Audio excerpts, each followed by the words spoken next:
بسم الله الرحمن الرحيم تبارك الذي نزل الفرقان على عبده ليكون للعالمين نذيرا. السلام عليكم ورحمة الله وبركاته.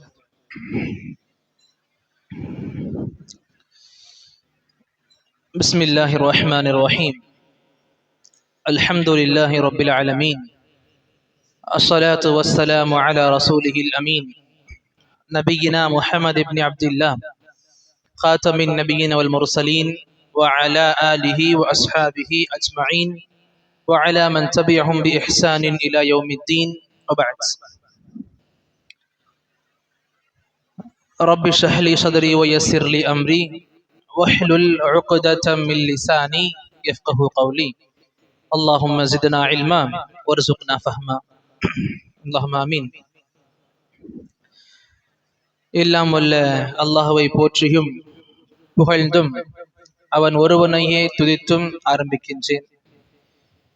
எனதருமை இஸ்லாமிய சொந்தங்களே, நேற்றைய தினம் பார்த்திருந்தோம், அல்லாஹ் அல்லாதவர்கள் கைருல்லாஹ் அவர்களை அழைப்பது சம்பந்தமாக இஸ்லாமிய அடிப்படைகள் என்னவா இருக்குது. அதுல இறுதியாக தெரிஞ்சிருந்தோம், நம்ம மார்க்க அறிஞர்கள் குர்ஆன் சுன்னாஹுடைய ஒலியில எடுத்து காண்பிச்சிருந்தாங்க. கைருல்லாஹ்வை அழைப்பதற்கு 3 நிபந்தனைகள் இருக்கணும்.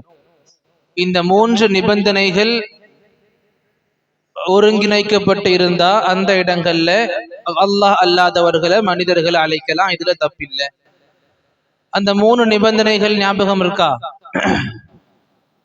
மாஷா அல்லாஹ். உயிரோடு இருக்கணும், அவங்க நம்ம சொல்ற வார்த்தைகளை கேட்கறது மாதிரி இருக்கணும், மாஷா அல்லாஹ். அவங்களுடைய ஆற்றலுக்குள்ள இருக்கணும், நம்ம கேட்கிற விஷயங்கள் அவங்க செய்யறதுக்கு சக்தி பெற்றிருக்கணும். இந்த 3 விஷயங்கள் இருந்தா நாம கைருல்லாஹ்வை அழைக்கலாம் அப்படின்னு தெரிஞ்சிருந்தோம். கடைசியாக அதனுடைய ஒரு விளக்கமாக இன்னைக்கு நாம இன்ஷா அல்லாஹ் தெரிஞ்சுக்க இருக்கோம். பொதுவாக நாம கைருல்லாஹ்வை அழைப்பது சம்பந்தமாக மக்கள் கிட்ட பேசும் பொழுது இந்த நம்பிக்கையில வாழக்கூடிய மக்கள் நமக்கு திரும்பி கேட்பாங்க, திரும்பி சொல்லுவாங்க, கபர்கள்ல நபிமார்களா இருக்கட்டும், சுஹதாக்களா இருக்கட்டும், சாலிஹீன்களா இருக்கட்டும், அவங்க உயிரோடு தான் இருக்கிறாங்க, அவங்க இறந்து ஒன்றும் போயிடல, உயிரோடு தான் இருக்காங்க அப்படின்ற ஒரு எதிர்கருத்தை கொண்டு முன்வைப்பாங்க. இதற்கான ஆதாரங்களையும் நமக்கு எடுத்து காட்டுவாங்க. இந்த மாதிரி குர்ஆன் ஹதீஸ்ல நமக்கு இருக்குது, கபர்ல உயிரோடு தான் இருக்காங்கன்றத நிரூபிக்கிற மாதிரி. ஆக நாம இன்னைக்கு இதை தெரிஞ்சுக்க இருக்கிறோம். கபர்ல உயிரோடு இருக்கிறாங்கன்னா அது என்ன அர்த்தம்? அது அந்த உயிரோடு இருப்பதற்கான இந்த விஷயம் ஆதாரம் நம்ம அவங்களை அழைக்கிறதுக்கான ஒரு சாட்சியாக சான்றாக இருக்குமா?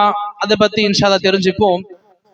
முதல்ல, கபர்ல மனிதர்கள் உயிரோடு இருப்பாங்களா அப்படின்னு கேட்டா முதல்ல தெரிஞ்சுக்கணும். குர்ஆன் ஹதீஸ் ரீதியாகவே போவோம் இன்ஷா அல்லாஹ். கண்டிப்பா நாம வழக்கத்தை போல நபி ஸல்லல்லாஹு அலைஹி வஸல்லம் சொல்லுவாங்க, இஸ்ராவுடைய பயணத்துல நான் இருக்கும் பொழுது மூசா அலைஹிஸ்ஸலாமுடைய கபரை பார்த்தேன்.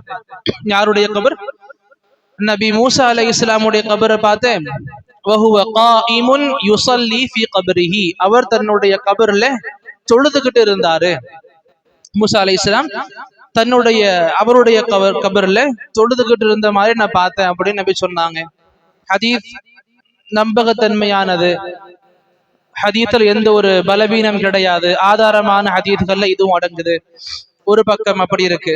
அதே போல் நபி ஸல்லல்லாஹு அலைஹி வஸல்லம் சொல்லி கொடுத்திருப்பாங்க, அல் அம்பியாஉ அஹ்யாஉன் ஃபீ குபூரிஹிம் யுஸல்லூன், நபிமார்கள் தங்களுடைய கபர்கள்ல உயிரோடு இருப்பாங்க, தொழுதுகிட்டும் இருப்பாங்க. நபிமார்கள் அவங்களுடைய கபர்கள்ல உயிரோடு இருப்பாங்க, இன்னும் தொழுகவும் செய்வாங்க, தொழுந்துகிட்டும் இருப்பாங்க அவங்க கபர்ல. இரண்டாவது. மூணாவது செய்தியாக நம்ம பார்த்துக்கலாம், நபி ஸல்லல்லாஹு அலைஹி வஸல்லம் சொல்லி கொடுப்பாங்க, ஹர்ரமல்லாஹு அலல் அர்த், அன் தஅகுல அஜ்சாதல் அம்பியா. அல்லாஹ் ரப்புல் ஆலமீன் இந்த மண்ணுக்கு ஹராம் ஆக்கிட்டான் நபிமார்களின் உடல்களை தின்னுவதை, நபிமார்களின் உடல்களை அரிப்பதை, உட்கொள்வதை, சாப்பிடுவதை இந்த மண்ணுக்கு, பூமிக்கு அல்லாஹ் ஹராமாக ஆக்கிட்டான். ஆக நபிமார்களுடைய உடம்பு அழிஞ்சு போகாது, உடம்புல மண்ணோடு மண்ணா ஆகிறாது. நபிமார்களுக்கு அல்லாஹ் கொடுத்த பெரும் சிறப்புகள்ல ஒண்ணு. அண்ட் இது சுஹதாக்கள் சம்பந்தமாக குர்ஆன்ல நமக்கு அல்லாஹ் சொல்லி கொடுப்பான், வலா தகூலு லிமன் யுக்தலு ஃபீ சபீலில்லாஹி அம்வாத். அல்லாஹ்வுடைய பாதையில் ஷஹீதாக்கப்பட்டவர்களை நீங்க இறந்தவர்கள்னு சொல்லாதீங்க, மௌத்தாளிகள்னு சொல்லாதீங்க. அல்லாஹ் பிறகு சொல்லி கொடுப்பான், பல் அஹ்யா, அவங்க உயிரோடு தான் இருக்கிறாங்க. எப்படி? சுஹதாக்கள் அவங்கள பார்த்து நீங்க இறந்தவர்கள்னு சொல்லாதீங்க, பல் அஹ்யா, அவங்க உயிருள்ளவர்கள் தான். வலாக்கின் லா தஷ்உரூன், உங்களுக்கு எப்படி இருக்காங்கன்னு தெரியாது. அவங்க உயிர் இருக்காங்கன்னா எப்படி இருக்காங்க உங்களுக்கு தெரியாது, ஆனா அவங்க உயிரோடு இருக்கிறவங்க தான். அவங்கள பத்தி பேசும் பொழுது அல்லாஹ் ரப்புல் ஆலமீன் இதையும் சொல்லி கொடுப்பான், இன்த ரப்பிஹிம் யுர்ஸகூன், அந்த இறந்து போன நம்முடைய பார்வைக்கு ஷஹீதாக்கப்பட்ட இந்த ஷஹீதுகளுக்கு அல்லாஹ் சொன்னா தன்னுடைய இறைவன் கிட்ட இருந்து அவங்க சாப்பிட்டுக்கிட்டும் இருக்காங்க. ஒண்ணு இங்க சொன்னாங்க, அல்லாஹ் சொல்லி கொடுத்தா நீங்க இறந்தவர்கள்னு சொல்லாதீங்க, உயிரோடு இருக்கிறாங்க. வேறு ஆயத்துல சொல்லி கொடுக்குற அல்லாஹ் கிட்ட அவங்க சாப்பிட்டுக்கிட்டும் இருக்கிறாங்க, ரிஸ்க் அவங்களுக்கு கொடுக்கப்பட்டுக்கிட்டு இருக்கு. இதையெல்லாம் பார்க்கும் பொழுது நமக்கு புரிய வருது, கபர்ல நபிமார்கள் சுஹதாக்கள் உயிரோடு இருக்கிறாங்க. புரியுதா? ஹதீஸ் வசனங்கள் எதுவும் பொய் கிடையாது, ஆதாரபூர்வமான ஹதீஸ்கள் தான், குர்ஆனி ஆயத்துகள் தான், வெளிப்படையான கருத்துக்கள் தான், சஹாபாக்கள் புரிஞ்சிருந்த அதே விஷயங்கள் தான்.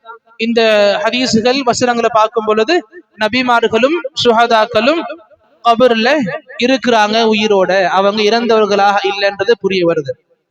சரி, இது ஒரு பக்கம் இருக்க, அதே அல்லாஹ் ரப்புல் ஆலமீன் எங்க இவர்களை நீங்க இறந்தவர்கள்னு சொல்லாதீங்கன்னு சொன்னானோ, எங்க நபி ஸல்லல்லாஹு அலைஹி வஸல்லம் சொல்லி கொடுத்தாங்களோ நபிமார்கள் தங்களுடைய கபறுகள்ல உயிரோடு இருக்கிறாங்க, தொழுதுகிட்டு இருக்கிறாங்கன்னு சொன்னாங்களோ, அல்லாஹ் குர்ஆன்ல சொல்லி கொடுத்தா, இன்னக மையிதுன் வ இன்னஹும் மையிதுன், நபியே நீங்களும் மரணிப்பவர் தான், மரணிக்க கூடியவர் தான், அவர்களும், அதாவது இந்த மனிதர்கள் எல்லோருமே மரணிக்க கூடியவர்கள் தான்.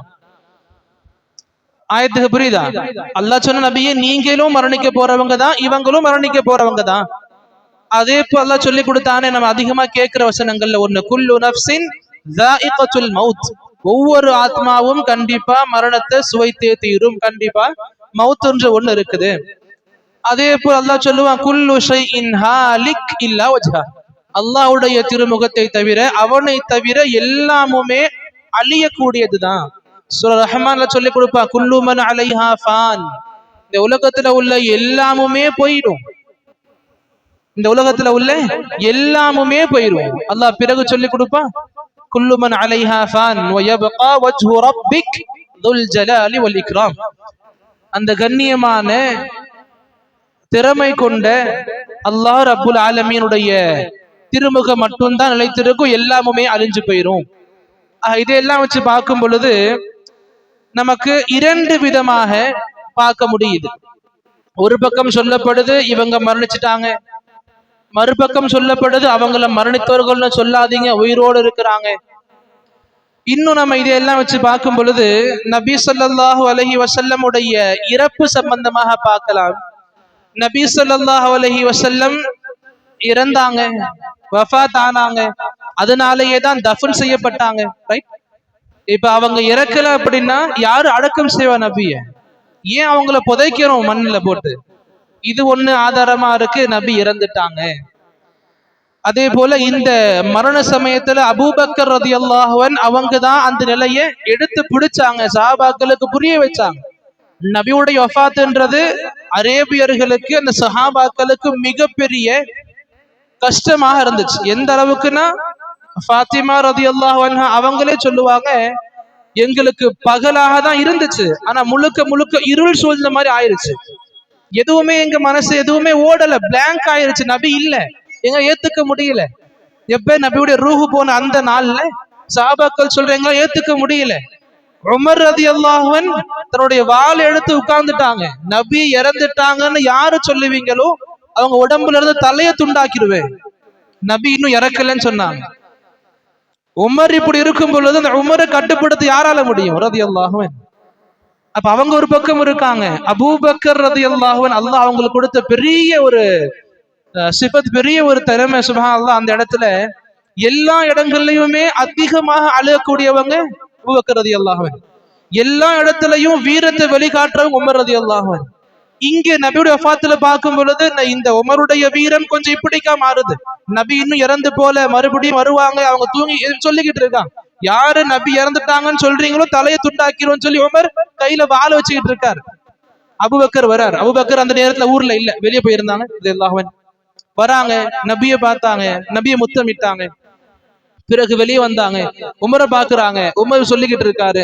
அப்ப உமரை பார்த்து சொன்னாங்க, இங்க யாரும் முஹம்மத வணங்கல, இங்க யாரும் முஹம்மத வணங்கல ஸல்லல்லாஹு அலைஹி வஸல்லம். முஹம்மத வணங்குறவங்க யாராச்சும் இருந்தீங்கன்னா புரிஞ்சுக்கோங்க, முஹம்மத் கத்மாத், இறந்துட்டாரு முஹம்மத். இங்க முஹம்மது யாரும் வணங்கல, அல்லாஹ்வை வணங்கக்கூடிய மக்களா இருக்கிறீங்க, கேட்டுக்கோங்க. அல்லாஹ் ஹய்யுன் லா யமூத், அல்லாஹ் நித்தமும் உயிருள்ளவன், மரணிக்காதவன் சொல்லிட்டு அல்லாஹ்வுடைய வசனத்தை எடுத்து முன் வைப்பாங்க. அபூபக்கர் ரலியல்லாஹு அதே மஹ்பில்ல வமா முஹம்மதுன் இல்லா ரசூல், முஹம்மது என்பவர் ஒரு ரசூல், முஹம்மது என்பவர் ஒரு ரசூல், கத் ஹலத் மின் கப்லிஹி ருசுல், முஹம்மதுக்கு முன்னாடி நிறைய நபிமார்கள் நிறைய ரசூல்மார்கள் போயிருக்காங்க. அஃப இம் மாத அவ் குத்தில இன் கலபத்தும் அலா அகாபிக்கும், உங்க நபி இறந்துட்டாலோ அல்லது கொலை செய்யப்பட்டாலோ நீங்க மார்க்கத்தை விட்டு பின்ன போயிருவீங்களா? இது அல்லாஹ் எங்க சொல்லியிருப்பானா, உஹது போர்ல நபி ஸல்லல்லாஹு அலைஹி வஸல்லம் இறந்துட்டாங்கன்ற ஒரு செய்தி பரவும். நபி இறந்துட்டாங்கன்ன உடனே ஒரு சில சஹாபாக்கள் அந்த போர் மைதானத்தை விட்டு வெளியே வருவாங்க, நாங்க போர் பண்ண மாட்டோம். அந்த போருக்கு பிறகு அல்லாஹ் ரப்புல் ஆலமீன் சஹாபாக்களுக்கு சொல்லி கொடுப்பா, முஹம்மது ரசூல் தான், அவங்களுக்கு முன்ன நிறைய ரசூல் போயிருக்காங்க. இந்த முஹம்மது இயற்கையான மௌத் அடைஞ்சாலோ இல்ல இந்த போர்ல அவங்க இறந்தே போயிருந்தாலும் நீங்க மார்க்கத்தை விட்டு பின்ன போயிருவீங்களா? அல்லாஹ் சஹாபாக்களுக்கு பாடம் புகட்டனா. ஆக நபி இறந்தாங்கன்ற ஒரு செய்தி நமக்கு இந்த சம்பவங்கள் ரீதியாக பார்க்க முடியும். இன்னொன்னு சொல்லணும் அப்படின்னா, ஃபாத்திமா ரலியல்லாஹு அன்ஹா இருக்காங்கல்ல, நபியுடைய வஃபாத்துக்கு பிறகு அபூபக்கர் ரலியல்லாஹு அன்ஹு அவங்க கிட்ட வந்து கேட்பாங்க, எல்லா பிள்ளைகளுக்கும் தகப்பன் இறந்து போன பிறகு அந்த தகப்பனுடைய சொத்துல இருந்து பங்கு கிடைக்கும், அந்த வாரிசு உரிமைன்ற இது அவங்களுக்கு கிடைக்கும். என்னுடைய அப்பா இப்ப இல்ல, அவங்க வார்த்தை, என்னுடைய அப்பா இல்ல, இறந்துட்டாங்க, என்னுடைய தகப்பனுடைய சொத்து எனக்கு என்ன மீதம் இருக்கு, இப்ப எனக்கு கொடுங்க, என்னுடைய அப்பா விட்டுட்டு போற சொத்தை எனக்கு கொடுங்கன்னா என்ன சொன்னாங்க, என்னுடைய அப்பா விட்டுட்டு போன சொத்துக்கள்ல எனக்கு என் பங்கு கொடுங்கன்னாங்க. யாரு? ஃபாத்திமா ரலியல்லாஹு அன்ஹா. அப்ப அபூபக்கர் ரலியல்லாஹு அன்ஹு அவங்க சொல்லியிருப்பாங்க, நீங்க கேட்கறது முற்றிலும் சரியான ஒண்ணுதான், தப்பு எதுவும் கிடையாது. ஆனா நபிமார்கள் சம்பந்தமாக ஒரு செய்தி நபி நமக்கு சொல்லி கொடுத்தாங்க ஸல்லல்லாஹு அலைஹி வஸல்லம். இன்னமா நஹ்னு மஅஷரல் அன்பியா, இந்த நபிமார்களாகிய நாங்க இருக்கிறோம்ல, நபி சொன்னாங்க நபிமார்களாகிய இருக்கிற நாங்க லா நூரிஸ், நாங்க எந்த ஒரு வாரிசு உரிமைகளை விட்டுட்டு போக மாட்டோம், எந்த ஒரு சொத்துகளையும் எங்களுடைய குடும்பத்துக்காக சொல்லி விட்டுட்டு போக மாட்டோம். அதாவது இறந்து போனா, நபிமார்கள் இறந்து போனா அவங்களுடைய சொத்துக்கள் அவங்க பிள்ளைகளுக்கு போய் சேராது. மா தரக்னாஹு ஹுவ ஸதகா, நபி இறந்து போன பிறகு எந்த சொத்து நபியின் பெயர்ல இருக்குதோ அது அப்படியே சதகாவாக பங்கிடப்படும் மக்களுக்கு. கனிமத்துடைய பொருள்கள்ல நபியுடைய குடும்பத்துக்கும் பங்கு கிடைக்கும், நபியுடைய அவங்களுடைய உடைமைகள் அவங்க சொத்துல பங்கு கிடைக்காது. அந்த வாரிசுரிமை நபீர்மார்களுடைய பிள்ளைகளுக்கு இது பொருந்தான்னு சொல்லி கொடுப்பாங்க. இதை புரிஞ்சுக்க முடியும். ஃபாத்திமா வந்து கேட்டாங்க, நபி இல்லைன்றதான வந்து கேட்டாங்க, நபி இறக்காம இருந்திருந்தா எப்படி வந்து கேட்டிருப்பாங்க, எனக்கு இந்த சொத்தை கொடுங்கன்னு சொல்லி. நபி இறந்துட்டாங்க, சொத்துக்காக வந்து நின்னாங்க. சரி, இது எல்லாத்தையும் விட மிகப்பெரிய ஆதாரம் என்னன்னா, நபிக்கு பிறகு அபூபக்கர் சஹாபாக்கள் ஹலீஃபாவா ஏத்துக்கிட்டாங்களா இல்லையா ரலியல்லாஹு அன்ஹும் அஜ்மஈன். அபூபக்கர் ரலியல்லாஹு அன்ஹு அவங்க ஹலீஃபாவா அவங்க ஆனதும், சஹாபாக்கள் அவங்களை ஹலீஃபாவாக ஆக்குனதும் நபி இறந்த பிறகுதானே. நபி உயிரோடு இருந்திருந்தா எந்த சஹாபிக்கு எந்த சஹாபாக்களுக்கு தைரியம் இருந்திருக்கும்? நபி இருந்தும் இன்னொருத்தவரை ஹலீஃபா ஆக்குறதுக்கு, நபி இருந்து இன்னொருத்தர் அமீரா ஆக்குறதுக்கு யாருக்கு தைரியம் இருந்திருக்கும்? இதெல்லாம் நமக்கு மிகப்பெரிய செய்திகளா இருக்குது. நபி இறந்துட்டாங்க, நபி இல்ல உயிரோட. இப்ப இப்ப இந்த இரண்டு தரப்புள்ள ஆதாரங்களையும் கேட்ட பிறகு நமக்கே ஒரு கன்ஃபியூஷன் இருக்கும். அல்லாஹ் ஒரு பக்கம் சொல்றான் இவங்க இறக்கல, உயிரோடு இருக்கிறாங்க. நபி சொல்லி கொடுக்கறாங்க நபிமார்கள் கபர்ல தொழுதுகிட்டு இருக்கிறாங்க, கபர்ல உயிரோடு இருக்கிறாங்க. ஆனா இங்கே மறுபக்கம் பார்க்கும் பொழுது இந்த ஹதீஸ்கள் இந்த ஆயத்துக்கள் சொல்றது மரணிக்க கூடியவங்க, நீங்க மரணிச்சவங்க, நபி உயிரோடு இல்ல. ரெண்டு தரப்பும் இப்படி இருக்க ஒண்ணுக்கு ஒண்ணு முரணா இருக்கான்னு கேட்டா கிடையாது. நமக்கு அந்த புரிதல் நமக்கு இங்க வேணும்.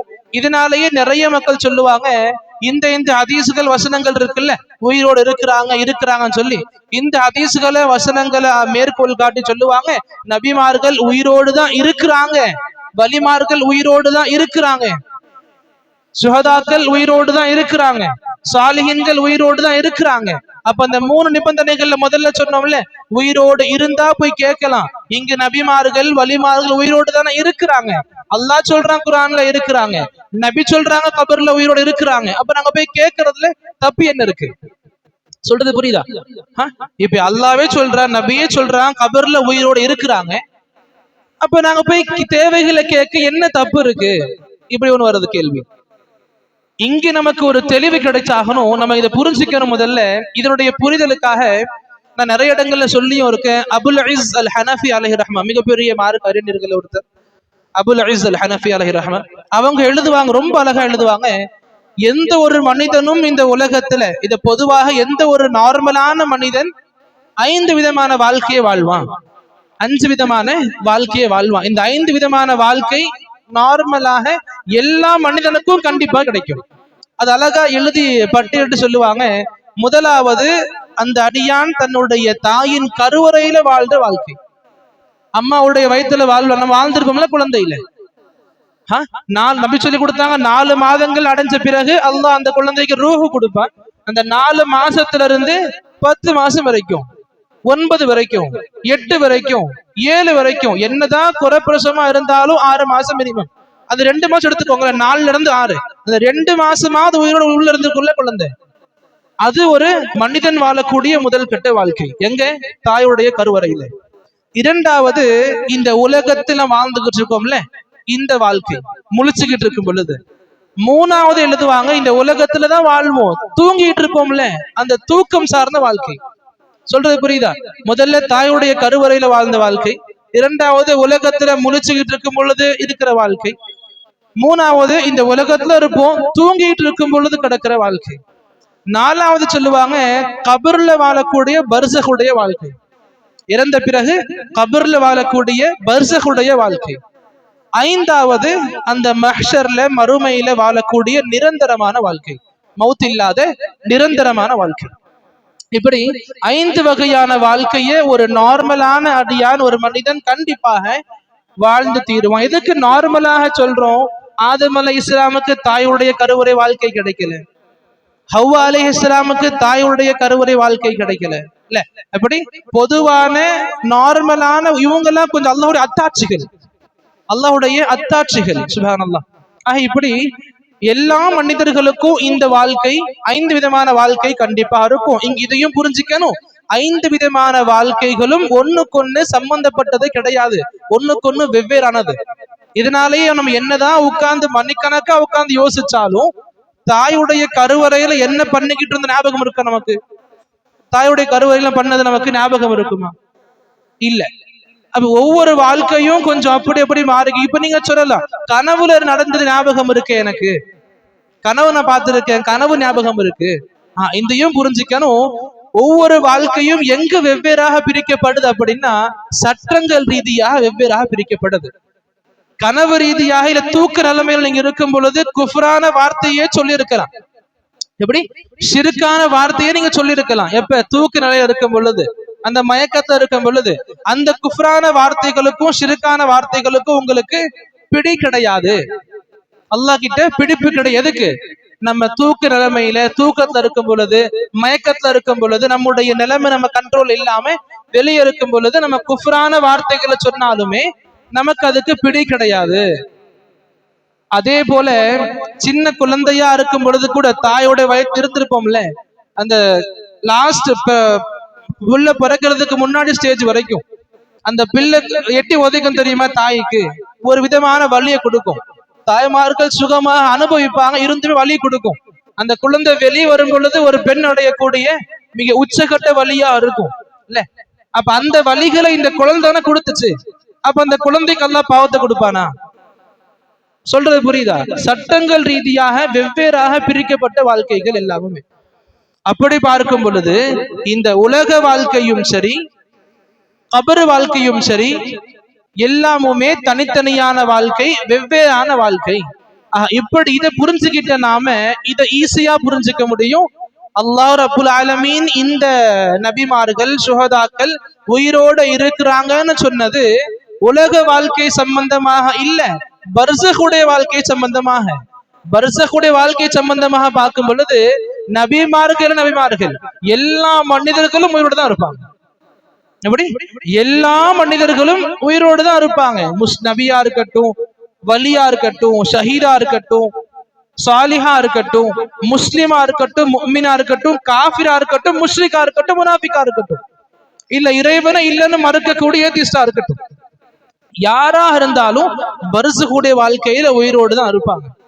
இதற்கான ஆதாரங்கள் என்ன அப்படின்னா, முதல்ல பார்த்தது நபிமார்களை பத்தி அல்லாஹ் நபி சொல்லுவாங்க, கபர்ல உயிரோடு தான் இருப்பாங்க, தொழுதுகிட்டு இருப்பாங்க. இந்த தொழுகை என்ன தொழுகை கிடையாது, நமக்கு கடமையான தொழுகை ஃபஜ்ர் துஹர் அஸ்ர் மக்ரிப் இஷா இருக்குல்ல, இந்த தொழுகை கிடையாது. இது கடமையான தொழுகை. அவங்க தொழுகிறது இனிமையான தொழுகை. அவங்க தொழுகிறது கடமையான தொழுகை கிடையாது. அவங்க அந்த லஸ்ஸத்தை தொழுவாங்க, அந்த இனிமையில சொல்லுவாங்க. சுப்ஹானல்லாஹ். அது நபிமார்களுக்கு மட்டுமே கொடுக்கப்பட்ட சிறப்புகள்ல ஒண்ணு. நபிமார்களுடைய வாழ்க்கையை போல சுஹதாக்களுடைய வாழ்க்கை இருக்காது. சுஹதாக்களுடைய வாழ்க்கை சம்பந்தமாகவும் நபி சொல்லி கொடுப்பாங்க. அல்லாஹ் குர்ஆன்ல சொல்லி கொடுத்தானே, அவங்க உயிரோடு தான் இருக்கிறாங்க, அல்லாஹ் ரிஸ்க் கொடுக்கப்பட்டுக்கிட்டு இருக்கு அவங்களுக்கு. இதுவும் இன்னொரு இடத்துல பார்க்கும் பொழுது உஹது போர்ல சஹாபாக்கள் ஷஹீதாக்கப்பட்டிருப்பாங்க. நபிக்கு ரொம்ப வேண்டிய சஹாபாக்கள், நபி ரொம்ப நெருக்கமான தோழர்கள், நிறைய சஹாபாக்கள் 70 சஹாபாக்கள் கிட்ட ஷஹீதாக்கப்பட்டிருப்பாங்க. அப்ப நபி ஸல்லல்லாஹு அலைஹி வஸல்லம் அந்த சஹாபாக்களை பார்த்து, இறந்து போன சஹாபாக்களை பார்த்து அவங்க சம்பந்தமாக சொல்லுவாங்க, இந்த சஹாபாக்களுக்கு அல்லாஹ் ரப்புல் ஆலமீன் பச்சை நிற பறவைகள்ல இவங்களுடைய ரூஹுகளை கொடுத்து சொர்க்கத்துல பறந்து திரி வச்சுக்கிட்டு இருக்கான். சொர்க்கத்துடைய உணவுகள் அந்த பறவைகள் சாப்பிட்டுக்கிட்டு இருக்கு. எப்படி? இந்த சுஹதாக்களுடைய வாழ்க்கை சம்பந்தமாக, பர்சகுடைய வாழ்க்கை சம்பந்தமாக நமக்கு நபி சொல்லி கொடுத்திருக்காங்க. அப்ப நபிமார்களின் வாழ்க்கையின் சிறப்பு பர்சகுல எந்த உயர் நிலை இருக்குமோ அதற்கு அடுத்த நிலையில தான் சுஹதாக்கள் இருக்கும். சுஹதாக்கள் சிறப்பு இருக்குல்ல, அந்த சுஹதாக்களுக்கு இருக்கிற சிறப்பு நார்மல் முஃமின்களுக்கு எல்லாம் கொடுக்க மாட்டான். அந்த முஃமின்கள் சம்பந்தமாகவும் நபி சொல்லி கொடுத்திருக்காங்க, இன்னமா நஸ்மத்துல் முஃமின் தாயிரும் தஅல்லகு அலா ஷத்ரில் ஜன்னah. முஃமினுடைய ரூஹுகள் இருக்குல்ல, முஃமினுடைய ரூஹுகள் நபி சொல்லி கொடுப்பாங்க. ஹதீஸும் ஆத்தென்டிகேட் ஆனது, ஆதாரப்பு ஹதீஸும் கூட நபி சொல்லுவாங்க, முஃமினுடைய ரூஹ், இங்க சுஹதாக்களை பத்தி இல்ல, நார்மல் முஃமினாக இருந்தவர், அந்த முஃமினுடைய ரூஹ் அல்லாஹ் ரப்புல் ஆலமீன் ஒரு பறவையுடைய உடம்புல செலுத்துவான். அந்த பறவைகள் சொர்க்கத்துடைய மரங்கள்ல தொங்கிக்கிட்டு சாப்பிட்டுக்கிட்டு இருக்கும். இது ஒரு முஃமினுக்கு அல்லாஹ் கொடுக்கிற சிறப்பு. இதே நமக்கு ஆதாரபூர்வமான ஹதீஸ்ல பார்க்கும் பொழுது காஃபிர்கள் சம்பந்தமாக நபி சொல்லுவாங்க, துஆது ரூஹுஹு ஃபீ ஜஸதிஹி. அந்த காஃபிர் அடக்கம் செஞ்சுட்டு போவாங்கல்ல, புதைச்சாலும் சரி, எரிச்சாலும் சரி, பறவைகளுக்கு தானமாக கொடுத்தாலும் சரி, உடல் உறுப்புகளை துண்டு துண்டா வெட்டி காத்துல கரைச்சாலும் சரி, சாம்பலாக்கி, எப்படி இருந்தாலும் சரி, அந்த பர்சகுடைய வாழ்க்கையில அல்லாஹ் ரப்புல் ஆலமீன் அவங்க ரூஹுகளை அவங்க உடம்புல மறுபடியும் செலுத்துவான். அவங்களுக்கு அந்த தண்டனைகள் கண்டிப்பாக கொடுக்கப்படும். எப்படி அவங்களுக்கு அல்லாஹ் உடம்புகளை செலுத்துவான்றதெல்லாம் நமக்கு தேவை இல்லை. அல்லாஹ் தஆலாவுக்கு இது கஷ்டமும் கிடையாது. ஆரம்பத்துல நம்ம யாருமே இல்லாம இருந்தோம்ல, அப்பவே படைச்சவாவ பதிய. ஏன் சொல்றோம் பதிய? முதல் முறையில படைச்சவாவ. முதல்ல படைச்சவனுக்கு மறுபடியும் அதை படைக்க தெரியாதா? இன்னைக்கு நாமளே இருக்கோம்ல, சயின்டிஸ்ட் இருக்காங்கல்ல, முதல் வாட்டி அவங்க என்ன சொல்றது, அந்த கண்டுபிடிப்பு வெளியே வர்றதுக்கு எவ்வளவு கஷ்டப்படுறாங்க. முதல் வாட்டி வந்துருச்சுன்னா அவங்க கண்டுபிடிச்ச பொருள் நாசமா போனாலும் பரவாயில்ல, அடுத்து ஈஸியா கொண்டு வந்துருவாங்க தானே. இப்ப மனிதனுடைய அறிவுக்கே இந்த ஆட்சி இருக்கும் பொழுது அந்த மனிதனுக்கும் அந்த மனிதனுடைய அறிவை கொடுத்து அல்லாஹ் தானே. அல்லாஹ் முதல்ல படைச்ச நம்பல் அவன் தான், அவனுக்கு திருப்பி கொடுக்க தெரியாதா? சுப்ஹானல்லாஹ். அல்லாஹ் ரப்புல் ஆலமீன் இங்க இந்த காஃபிர்களுக்கும் முஷ்ரிக்குகளுக்கும் அவங்களுக்கும் அவங்களுடைய பர்சக்ல ஒரு ரூஹுகள் உடம்புக்கு செலுத்தப்படும், அவங்களுடைய தண்டனைகள் சம்பந்தமாக அவங்களுக்கு இந்த இந்த வேதனைகள் கொடுக்கப்படும் அவங்க பாவங்கள் ரீதியாக பார்க்கும் பொழுது. இப்படி பர்சக் ரீதியா பார்க்கும் பொழுது எல்லோருமே உயிரோடு தான் இருக்கிறாங்க. நாம சொன்ன இப்ப வரும் அந்த டாபிக்கு 3 நிபந்தனைகள்: உயிரோடு இருக்கணும், சொல்றதை கேட்கணும், அவங்க கைக்குள்ள இருக்கணும். இங்க உயிரோடு இருக்கணும்ன்றது எது சம்பந்தமாக இருக்கும்? பர்சகுடைய வாழ்க்கை சம்பந்தமான உயிரோடு இருப்பு கிடையாது. பர்சகுடைய வாழ்க்கையில் எல்லாரோட இருக்க போறாங்க. இங்க உயிரோட இருக்கணும் கைருல்லாவை கேட்கறதுக்கு அப்படின்னா இந்த உலகம் ரீதியாக உயிரோடு இருக்கணும், முழிச்சுக்கிட்டு இருக்கணும். பொதுவாக உலக வாழ்க்கை நம்ம சொல்றோம்ல, இந்த உலக வாழ்வு ரீதியாக அவங்க உயிரோடு இருக்கணும். உலக வாழ்வு ரீதியாக அவங்க மரணிச்சுட்டாங்கன்னு ஒரு செய்தி வந்துருச்சுன்னா இனி அவங்களோடு நாம கேட்கறதுக்கு உறவு கொள்றதுக்கு எந்த ஒரு சம்பந்தம் கிடையாது, எந்த ஒரு அனுமதி நமக்கு கிடையாது. அப்படி இருந்திருந்தா இருந்தவங்கிட்ட போய் கேட்கலாம். இன்கேஸ் அந்த வாய்ப்பு எல்லாம் கொடுத்திருந்தா இன்னைக்கு அதிகமாக கூடப்படுகின்ற கபராக எது இருந்திருக்கணும்? நபி ஸல்லல்லாஹு அலைஹி வஸல்லம். ஆனா இன்னைக்கு பார்க்க முடியுமா அப்படி? சுப்ஹானல்லாஹ். நபி ஸல்லல்லாஹு அலைஹி வஸல்லம் உடைய கபர் தான் அதிகமாக கூடப்படக்கூடிய கபரா இருந்திருக்கிறோம். இன்னைக்கு மக்கள் சொல்லலாம், நான் அந்த நியத்துல போனாலும் அங்க இருக்கிற மக்கள் தஜ்ஜால்கள் விரட்டிக்கிட்டு இருக்காங்களே. எப்படி?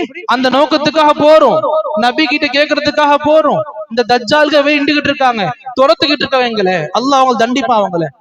அவ என்னமோ நல்ல விஷயத்துக்காக போற மாதிரி அந்த மக்கள் இவங்களை பன்னிடம் தடுக்கிற மாதிரி. சரி, இப்படி எடுத்துக்கிட்டாலும் சஹாபாக்கள் வாழ்ந்தாங்களே, சஹாபாக்கள் யார் தடுத்திருப்பா? அவங்க போய் கேட்கும் பொழுது அந்த சஹாபாக்கள் போய் நின்றாங்களா? நபி உயிரோடு இருக்கும் பொழுது சின்ன சின்ன விஷயங்களுக்கு வருவாங்க நபி கிட்ட. சின்ன சின்ன விஷயங்களுக்கு, வீட்டுல உள்ள பிரச்சனைகளுக்கு, சின்ன சின்ன அந்த நார்மல் பேச்சுவார்த்தைகளுக்கு, தட்டுல பேச்சு போலும் காணும், சின்ன சின்ன விஷயங்களுக்கு நபி வருவாங்க. நபி இறந்துட்டாங்க, இறந்த பிறகும் நபி கிட்ட கேட்க வாய்ப்பு இருந்தா நபி ஏன் விட்டுருப்பாங்க அந்த வாய்ப்பை? சஹாபாக்கள் ஏன் விட்டுருக்கணும் அந்த வாய்ப்பை, நபி கிட்ட கேட்கிற வாய்ப்பை? புரியுதா? அப்ப நபியுடைய கபர், நபி இறந்துட்டாங்க, அந்த நபி கிட்டயே போய் கேட்கறதுக்கு நமக்கு அனுமதி கிடையாது. எதுக்கு நாம நபியை நிப்பாட்டுறோம்? நபி கிட்டயே போய் கேட்க கூடாது. அப்படின்னா நபியை விட சிறந்தவங்க யாரும் நமக்கு இல்லை. அப்ப அவங்க கிட்டயே கொண்டு போய் நம்ம தேவைகளை கொண்டு போய் நிக்கிறது சரி கிடையாது. இதை முதல்ல புரிஞ்சுக்கணும். இங்க எந்த மனிதர்கள் நமக்கு இந்த வார்த்தைகளை வாதம் ரீதியை அடுத்து முன்வைக்கிறாங்களோ, அதாவது இந்த நபிமார்கள் உயிரோடு இருக்கிறாங்க, இந்த பரேலிகள் இருக்காங்கல்ல, அவங்களுடைய வார்த்தைகள் கேட்கறதுக்கு நமக்கு ரொம்ப உணர்ச்சி மூட்டக்கூடிய வார்த்தைகளா இருக்கும். சொல்லுவாங்க, நபிமார்களை இறந்தவங்கன்னு சொன்னவன் காஃபிர், சுஹதாக்களை இறந்தவங்கன்னு சொன்னவன் காஃபிர், சுலஹாக்களை இறந்தவன் சொன்னவன் காஃபிர். ஏன் காஃபிர்? அல்லாஹ்வுடைய செய்தியை மறுத்துட்டாங்க அவங்க. அல்லாஹ் சொல்லியிருக்கான் உயிரோட இருக்கிறாங்க, இவங்க சொல்றாங்க உயிரோட இல்லை. அல்லாஹ்வுடைய வார்த்தை அக்செப்ட் பண்ணுவீங்களா இல்ல இவங்க வார்த்தை அக்செப்ட் பண்ணுவீங்களா? அல்லாஹ்வுடைய வார்த்தையை தெளிவா மறுக்கிறாங்களே இப்படின்னு சொல்லி இந்த பரேலி மக்கள் வெளிப்படையா பகிரங்கமா கத்துவாங்க. இதையெல்லாம் பார்க்கும் பொழுது நாம பயப்பட வேண்டிய அவசியம் கிடையாது. அதே அல்லாஹ் தான் சொல்லி கொடுத்தோம், இன்னக்க மையத்துவம் இன்னகும் மையத்துவம், நீங்களும் இறக்குறவங்க தான், இறக்க போறவங்க தான், அவங்களும் இறக்க போறவங்க தான். புரிஞ்சுக்கணும், இந்த வாழ்க்கைகள் தனித்தனியாக பிரிக்கப்பட்டிருக்குது. நம்ம சொல்ற நாமளும் அக்செப்ட் பண்றோம், நபிமார்கள் உயிரோடு இருக்கிறாங்க, சுஹதாக்கள் உயிரோடு இருக்கிறாங்க, சுலஹாக்கள் உயிரோடு இருக்கிறாங்க, முஃமின்களும் உயிரோடு இருக்கிறாங்க. ஏன் காஃபிர்கள் முஷ்ரிக்களும் உயிரோடு இருக்கிறாங்க. எங்க இருக்கிறாங்க? எந்த வாழ்க்கை ரீதியா இருக்கிறாங்க? உலக வாழ்க்கை ரீதியா இல்ல, நம்ம போய் கேட்டா கொடுப்பாங்களே அந்த வாழ்க்கை ரீதியாக இல்ல. அவங்க உயிரோடு இருக்கிறாங்க பரிசக்க ரீதியாக, அவங்க உயிரோடு இருக்கிறாங்க கபர் வாழ்க்கை ரீதியாக. இது புரியுதா? இந்த விஷயத்தை விளங்கிக்கிட்டாலே நமக்கு புரிஞ்சிக்க முடியும், இவங்க உயிரோட இல்ல, உலகம் ரீதியாக உயிரோடு இல்ல. அவங்க கபர்ல இருக்கிறாங்க உயிரோட, அந்த உயிரோடு இருக்கிறதுக்கு நாம போய் கேட்கிறோன்றதுக்கு ஆதாரம் இல்லை. அவங்க உயிரோடு இருக்கிறாங்க அப்படின்னு நம்முடைய தேவைகளை சரி பண்ணுவாங்க, பூர்த்தி செய்வாங்க, கேட்பாங்க, இதுக்கெல்லாம் ஆதாரம் கிடையாது.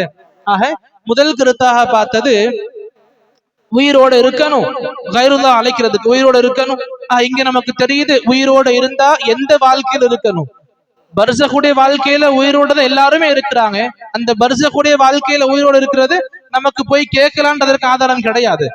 உலக வாழ்க்கையில எப்படி பேசும்போது கேக்குறீங்க, நீங்க பேச நான் கேட்கிறேன். இந்த அளவுக்கு அக்கம் பக்கத்துல இருந்து உயிரோட இருந்து நம்ம சொல்ற வார்த்தைகளை கேட்கிற தூரத்துல அந்த விஷயங்கள்ல இருக்கிறாங்க அப்படின்னா தாராளமாக கேட்கிற அவங்க ஆட்சிக்குள்ள இருக்கிற விஷயங்களை.